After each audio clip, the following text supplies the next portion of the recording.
Electoral ബോണ്ടുകൾ supreme കോടതി നിരോധിച്ച ശേഷവും രാഷ്ട്രീയ പാർട്ടികളുടെ അക്കൗണ്ടുകളിലേക്ക് സംഭാവനകളായി പ്രവഹിച്ചത് കോർപ്പറേറ്റ് കമ്പനികളുടെ കോടിക്കണക്കിന് രൂപ.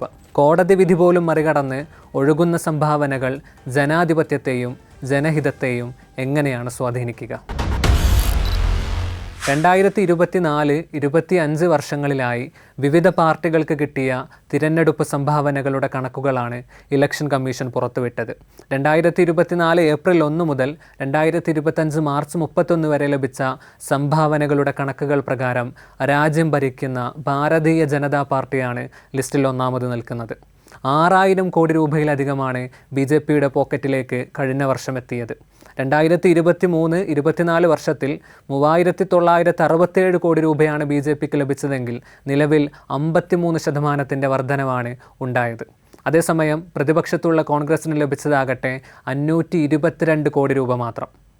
മുൻവർഷങ്ങളുമായി താരതമ്യപ്പെടുത്തി നോക്കുമ്പോൾ വൻ ഇടിവാണ് കോൺഗ്രസിൻ്റെ സംഭാവനയിൽ ഉണ്ടായിരിക്കുന്നത്. 2023-24 വർഷത്തിലെ ഇലക്ഷൻ കമ്മീഷൻ പുറത്തുവിട്ട കണക്കുകൾ പ്രകാരം 1130 കോടി രൂപ കോൺഗ്രസിന് ലഭിച്ചിരുന്നു. BJPക്കുള്ള സംഭാവന ഇരട്ടിയായി കുതിച്ചുയർന്നപ്പോൾ കോൺഗ്രസിൻ്റേത് പകുതിയായി കുറഞ്ഞിരിക്കുന്ന കാഴ്ച. പ്രമുഖ പ്രതിപക്ഷ പാർട്ടികൾക്കെല്ലാവർക്കും ലഭിച്ച സംഭാവനകൾ ചേർത്ത് വയ്ക്കുമ്പോൾ പോലും BJPയുടെ അടുത്തുപോലും എത്താൻ കഴിയാത്ത സാഹചര്യം. പ്രതിപക്ഷ പാർട്ടികൾക്ക് ലഭിച്ച ആകെ സംഭാവന തുക 1300 കോടി രൂപ മാത്രമാണ്. എന്നുവെച്ചാൽ പ്രതിപക്ഷ പാർട്ടികളുടെ ആകെ സംഭാവന തുകയേക്കാൾ 4.5 മടങ്ങ് BJPക്ക് 2024-25 വർഷത്തിൽ ലഭിച്ചിരിക്കുന്നു. അധികാരം സംഭാവനകളുടെ വലുപ്പം കൂട്ടുമെന്ന് ചുരുക്കം. ആരാണ് ഈ ഫണ്ടുകൾ കൊടുത്തത്? അതുകൂടി പറയാതെ കണക്കുകൾ പൂർണ്ണമാവില്ല. നിലവിൽ വ്യക്തികൾക്കും കമ്പനികൾക്കും ഇലക്ടറൽ ട്രസ്റ്റുകൾക്കും പാർട്ടികൾക്ക് സംഭാവന ചെയ്യാം.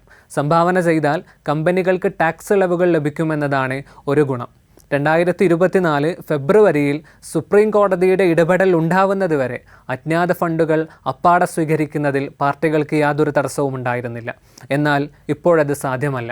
പുറത്തു വന്ന കണക്കുകൾ പ്രകാരം പ്രുഡൻറ്റ് ഇലക്ട്രൽ ട്രസ്റ്റാണ് ഏറ്റവും കൂടുതൽ സംഭാവന നൽകി ലിസ്റ്റിൽ ഒന്നാമത് നിൽക്കുന്നത്. പ്രുഡൻറ്റ് ഇലക്ട്രൽ ട്രസ്റ്റ് 2180.7 കോടി രൂപ BJPക്കും 216.3 കോടി രൂപ കോൺഗ്രസിനും നൽകിയാണ് ലിസ്റ്റിൽ ആദ്യ സ്ഥാനം ഉറപ്പിച്ചിരിക്കുന്നത്. പ്രോഗ്രസീവ് ഇലക്ട്രൽ ട്രസ്റ്റാണ് ലിസ്റ്റിൽ രണ്ടാമത്. 757.6 കോടി രൂപയാണ് പ്രോഗ്രസീവ് ഇലക്ട്രൽ ട്രസ്റ്റ് BJPക്ക് നൽകിയിരിക്കുന്നത്.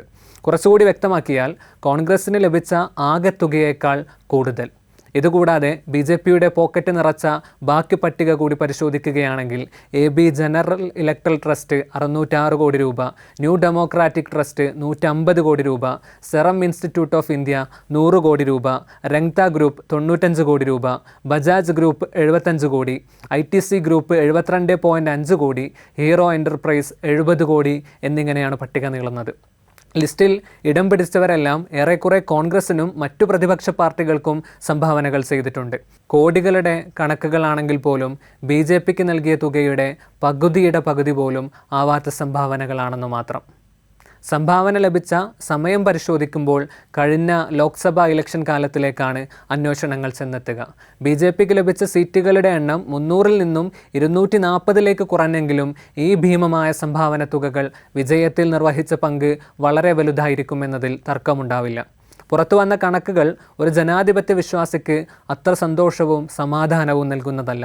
കാരണം തിരഞ്ഞെടുപ്പുകളിൽ പാർട്ടികൾ പ്രത്യയശാസ്ത്രപരമായി സംവദിക്കുന്നതിന് പകരം സമ്പത്ത് പാർട്ടികളുടെ വിജയത്തെ നിർണ്ണയിക്കും. BJPക്ക് മറ്റുള്ളവരെക്കാൾ 4-5 മടങ്ങ് ഫണ്ട് ലഭിക്കുമ്പോൾ തിരഞ്ഞെടുപ്പ് നീതിയെ കൂടിയാണ് അത് ബാധിക്കുന്നത്. പാർട്ടികളുടെ നയങ്ങളും പ്രവർത്തനങ്ങളും വിലയിരുത്തി തിരഞ്ഞെടുപ്പുകളിൽ സർക്കാരിനെ ജനങ്ങൾ തിരഞ്ഞെടുക്കണമെന്നതാണ് ജനാധിപത്യത്തിൻ്റെ കാതൽ. പക്ഷേ ഈ കണക്കുകൾ അതിലേക്കല്ല വിരൽ ചൂണ്ടുന്നത്. തിരഞ്ഞെടുപ്പുകളെ സ്വാധീനിക്കാൻ കോർപ്പറേറ്റുകളുടെ സംഭാവനകൾക്ക് കഴിഞ്ഞാൽ ജനഹിതം അട്ടിമറിക്കപ്പെടാം. പൊതുജനക്ഷേമത്തിന് പകരം സംഭാവന നൽകിയവരുടെ താൽപ്പര്യങ്ങൾ നടപ്പാക്കാൻ ഭരിക്കുന്ന പാർട്ടികൾക്ക് അപ്പോൾ ബാധ്യതയുണ്ടാകും. അങ്ങനെ സംഭവിക്കുമ്പോൾ ജനങ്ങളുടെ സർക്കാർ എന്ന ഭരണഘടനാ ആശയമാണ് പതിയെ ഇല്ലാതാവുന്നത്.